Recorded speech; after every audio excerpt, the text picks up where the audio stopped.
Dvasinės energijos, kurias dar neiššifravau, neįrašiau, tai yra 12, 13, 14 ir iki 22 energijų. Bus pateikta informacija atskiroje grupėje, Telegrame, sugrįžimas į save per likimo matricą. Kadangi šitos energijos reikalauja gilesnio suvokimo, dvasingumo, nes yra tokių užduočių, kurios gali gąsdinti nepasiruošusi žmogų ir gali būti nepagristų baimių, nes kai žmogus tik tai pradeda savo dvasinį kelią, jam gali pasirodyti tai nepriimtina ir gali atmesti, nenorėti tokios patirties.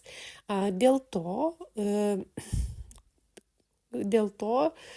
truputėlį atfiltruoti ir padalinti auditoriją, kuri būtų tikrai pasiruošusi.